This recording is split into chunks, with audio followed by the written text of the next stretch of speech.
A gente fala agora sobre outra investigação de grande repercussão, a CPMI do INSS. A sala cofre da comissão, onde estão armazenados os dados sobre a investigação contra Daniel Worcaro, já é alvo de reclamação e de polêmica. Os 3 primeiros dias de funcionamento foram marcados por longas horas de trabalho de parlamentares e de assessores em busca de informações relevantes sobre o caso. Ao vivo conosco, a repórter Camila Xavier é quem tem as informações. Camila, um verdadeiro rebuliço em busca dos dados, mas muita gente saiu frustrada nesses primeiros dias de acesso, né?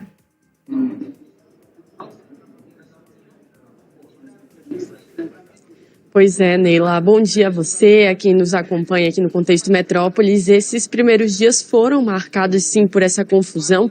Isso porque lá na sala cofre, contextualizando para quem nos acompanha, quem nos assiste, esses documentos da quebra de sigilo telemático, ou seja, do telefone, e-mail de Daniel Worcaro, estão armazenados nessa sala onde tem 7 computadores sem acesso à internet. Os parlamentares e assessores precisam entrar nessa sala sem portar telefone. Eles não podem ter fazer qualquer tipo de registro desse material. Eles precisam somente entrar lá, acessar o conteúdo que está nos computadores. Só que nesses primeiros dias, alguns documentos, por exemplo, como os e-mails trocados por Daniel Worcaro, requeriam acesso à internet, coisa que esses computadores não têm.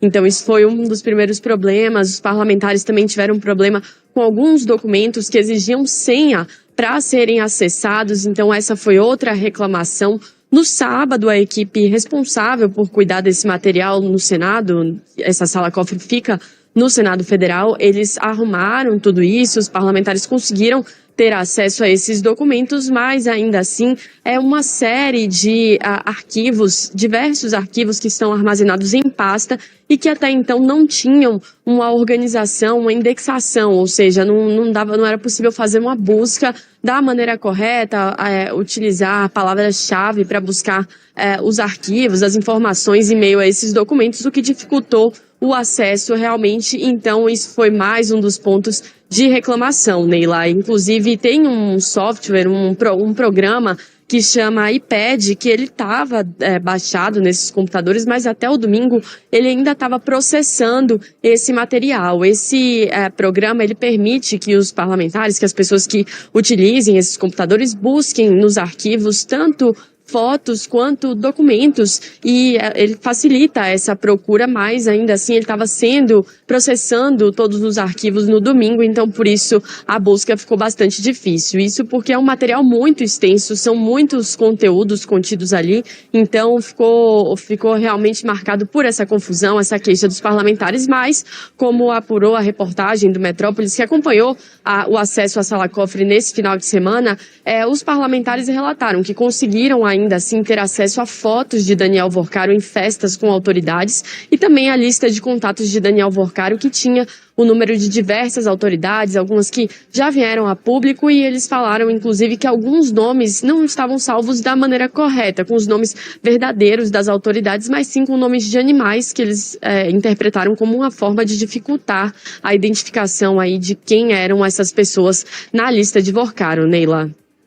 Olha, essa novidade, interessante essa curiosidade, Camila. Queria te perguntar também sobre o foco da CPI do INSS. Temos noticiado aqui que de uns tempos para cá, a comissão que nasceu para investigar as fraudes do INSS passou a direcionar parte da sua agenda para apurações relacionadas ao Banco Master. Qual o futuro da comissão no Congresso? Tem esse direcionamento que mudou e tem também o problema da omissão dos convidados e dos convocados. O Supremo Tribunal Federal vem concedendo habeas corpus, o que aconteceu, inclusive hoje, né? A comissão que não aconteceu foi por conta disso, né? O ministro André Mendonça concedeu mais um habeas corpus para que a oitiva que acontecesse deixasse de acontecer. Então, qual é o futuro? O que esperar da CPMI agora no Congresso?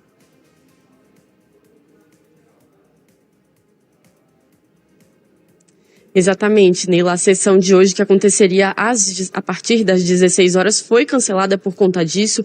o habeas corpus concedido pelo ministro do Supremo Tribunal Federal, André Mendonça, que é responsável pelo caso do INSS lá na corte. Ele concedeu esse habeas corpus ao ex-presidente da CONTAG e, por conta disso, a sessão foi cancelada. Inclusive, a gente aguarda um posicionamento do presidente da CPMI, Carlos Viana, que vai ainda emitir uma nota para falar justamente disso, Neila, dos próximos passos da CPMI, o posicionamento dele em relação a isso.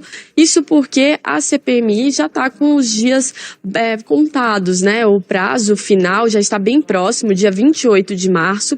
O presidente veio conversando com Davi Alcolumbre para que concedesse mais tempo para que os parlamentares conseguissem terminar essa investigação, fazer o relatório. Inclusive, na sexta-feira, eles apresentaram, os membros da CPMI, representados pelo presidente do colegiado, Carlos Viana, apresentaram um mandado de segurança lá no Supremo Tribunal Federal para ter garantido mais tempo de trabalho. Mas, por enquanto, sem a perspectiva de mais prazo, Neila. Então, a princípio, a CPMI termina no dia 28, ele vem tentando costurar, Carlos Viana vem tentando costurar um acordo para ter mais prazo, mas por enquanto esse é o prazo que nós temos e aí por isso a CPMI vem correndo em alguns trabalhos justamente nessa questão do Banco Master, por isso que o acesso aqui à Sala Cofre ficou permitido durante o final de semana para que os parlamentares, a equipe deles, conseguissem adiantar ao máximo essa investigação. Eles vêm mirando justamente bastante nessa questão do Banco Master, vem tentando trazer Daniel Vorcaro, tentaram trazer Daniel Vorcaro, também pessoas ligadas a ele, aprovaram requerimentos para trazer a sua ex-namorada, Marta Graef, também pessoas ligadas a ele, o cunhado e sócios do Banco Master. Isso porque essa etapa que a gente vem assistindo agora da CPMI, principalmente desde o início do ano, mira nos descontos indevidos de consignados. Então, esses empréstimos que são descontados diretamente em folha e que foram descontados de maneira indevida de pensões e aposentadorias do INSS. Por isso a gente vem vendo a CPMI do INSS se debruçando também sobre essa questão do Banco Master e a explicação é essa. A gente aguarda então ver se a CPMI vai ter mais prazo para conseguir se aprofundar mais nessas investigações, encerrar todo o trabalho que vem fazendo ou se eles vão precisar encerrar tudo até o dia 28 e aí entregar esse relatório, Neila. Muito bem, Camila, agradeço muito pelas informações. A gente continua aqui acompanhando e esperando essa nota, essa informação aí do presidente Carlos Viana da CPMI sobre o cancelamento da sessão de hoje. Obrigada. Deixa eu falar com o Felipe. Felipe, eu estou até lendo aqui a decisão da dispensa da CPMI de hoje, a decisão do ministro André Mendonça, que fala mais do mesmo, né? Ele diz o seguinte: desde então, a jurisprudência do Supremo Tribunal Federal, no sentido de que o direito de um investigado a não autoincriminação abrange a faculdade de comparecer ou não ao ato, entendendo como corolário do brocado nem tentar se detergere que inexiste obrigatoriedade ou sanção pelo não comparecimento. Nesse sentido, confira-se o seguinte precedente: intimação de investigado para comparecimento compulsória. Aqui ele explica, então, os motivos para o não comparecimento do convocado à CPMI de hoje. Ou seja, para não haver, para que ele não fale mais do que deveria, né? Para que não crie provas contra ele mesmo. Só que a CPMI, ela tem essa prerrogativa. Essa decisão que foi proferida no dia 15 de março de 2026 pelo ministro André Mendonça, foi disparada ontem à noite, eu recebi ontem à noite, estamos esperando a nota do presidente da CPMI, do Carlos Viana, para explicar para a gente como serão as próximas sessões da CPMI, se vai haver mesmo sessão de CPMI, se alguém vai falar, se não vai falar, porque todas as pessoas que iriam ser ouvidas tiveram habeas corpus concedidos pelo Supremo Tribunal Federal. A gente já falou disso aqui várias vezes. É o Supremo Tribunal Federal interferindo no poder determinado pela Constituição e pelo regimento interno da Casa, né, do Congresso Nacional, para CPMIs, que é o poder de investigar, é o poder de polícia, é o poder investigatório. O Supremo Tribunal Federal não está contente com essa investigação quando o assunto é Banco Master, porque é o que a gente estava dizendo aqui. A CPMI do INSS, ela se desvirtuou um pouco, pegou um caminho aqui, uma trilha do Banco Master também, acabou deixando o Supremo Tribunal Federal um pouco encurralado. O ministro André Mendonça não gostou, já que ele é o relator tanto do caso do INSS quanto do caso do Banco Master. A gente sabe que o Banco Master, ele enforca muita gente importante, não tem ninguém querendo falar sobre o assunto. A gente não está vendo mais o presidente da Câmara nem o presidente do Senado falarem nem sobre isso, nem sobre assunto nenhum. Está todo mundo sumidinho, ninguém fala sobre assuntos importantes de contexto geral nenhum para a sociedade nos últimos tempos. Está todo mundo correndo dos jornalistas para não ter que falar sobre caso Master. Então é um assunto que pega todo mundo, pega o calcanhar de Aquiles de todo mundo, de todos os parlamentares. Delação premiada não é legal para ninguém. Investigação de CPMI, de CPI, de Comissão de Assuntos Econômicos, nada disso é legal para ninguém. Não é à toa que Davi Alcolumbre, como eu sempre disse, está sentado em cima disso, não vai abrir comissão nenhuma, não vai expandir tempo de CPMI, de INSS, vai ficar como está. Não vai ter investigação profunda sobre nada, e o que a gente vai ter de Daniel Worcaro e de Banco Master é uma disputa do que já tem nas eleições. Um joga-joga do que já tem na corrida eleitoral. De resto, só Daniel Worcaro abrir a boca mesmo numa delação, viu, Felipe? Nira, é impressionante como o STF tem esvaziado o poder da CPI.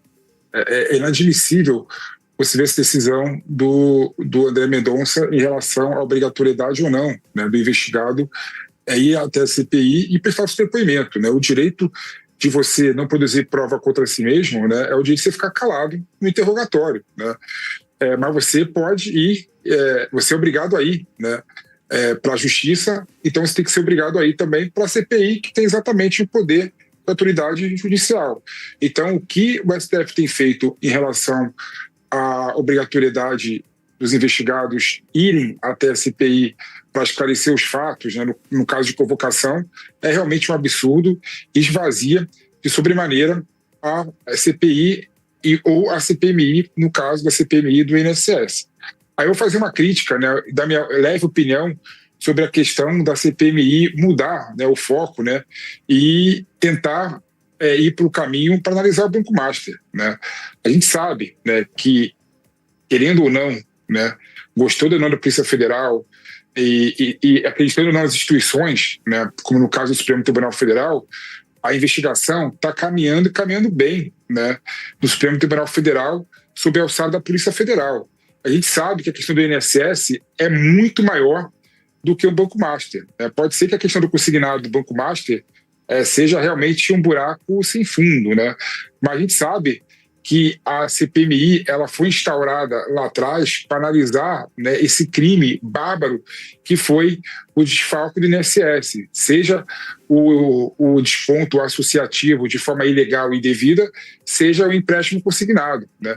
Então, meu modo de ver, a CPMI deveria sim, né, não restringir, não voltar o foco para o Banco Master, até porque essa investigação vai continuar e vai continuar por muito tempo. Na minha opinião, a CPMI deveria se buscar, de certa forma, tentar concluir a questão do desconto associativo, né, e o que tem da questão relacionada com os empréstimos consignados. É claro que no eleitoral todo mundo quer beliscar um pouquinho, né, e buscar o protagonismo em relação ao Banco Master.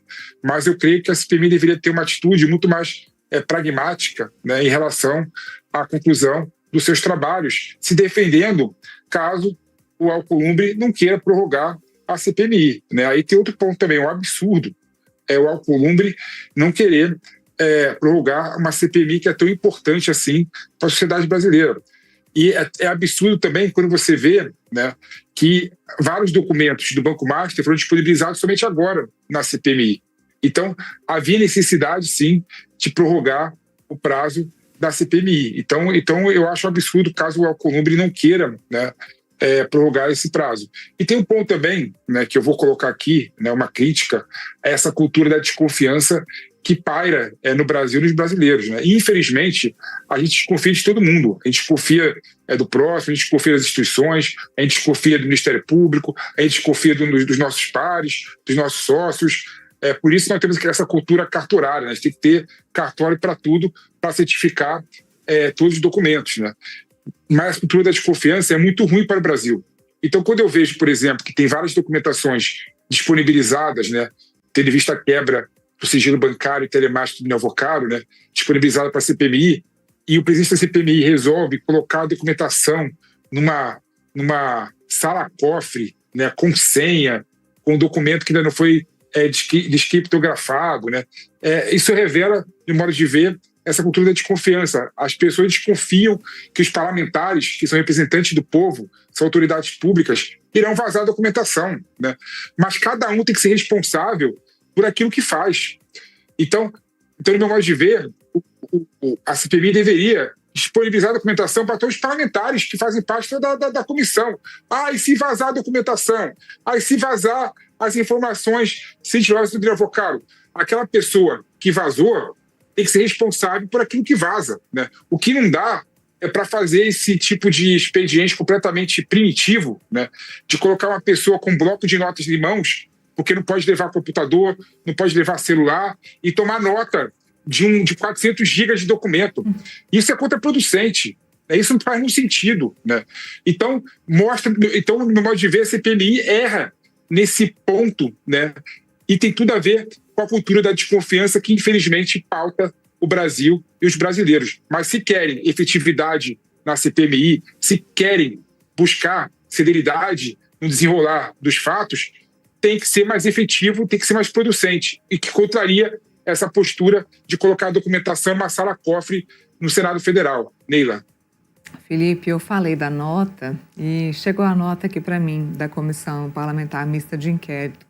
A nota diz o seguinte, que a CPMI recebeu a decisão do ministro André Mendonça, decisão que concede a garantia individual a esse requerente, que iria prestar o depoimento hoje. É importante esclarecer que a decisão refere-se exclusivamente ao caso específico analisado pelo Supremo Tribunal Federal e não altera as demais convocações, ou seja, os depoentes que estão convocados para sessões de quarta e quinta-feira permanecem obrigados a comparecer perante a CPMI nos termos do regimento e das condições aprovadas pelo colegiado. A CPMI do INSS seguirá exercendo plenamente suas prerrogativas constitucionais na investigação das fraudes que atingiram milhões de aposentados e pensionistas brasileiros. E daí eu te pergunto, Felipe, depois de tantas pessoas que iriam prestar depoimento e que foram convocadas, eu não estou dizendo de convidadas, convocadas, e sequer foram, a gente vai conseguir acreditar que essas pessoas que foram convocadas para quarta e para quinta-feira também estarão presentes lá no Senado para prestar o seu depoimento? Claro que não, claro que não. Se fosse essas pessoas que fossem convocadas, né, eu iria entrar com a habeas corpus no Supremo Tribunal Federal para me liberar da obrigatoriedade do depoimento, né, do esclarecimento perante a CPMI. Né. Então, sem sombra de dúvida, Neila, aí está um grande ponto. Né. O STF, infelizmente, esvaziou a CPMI. Né.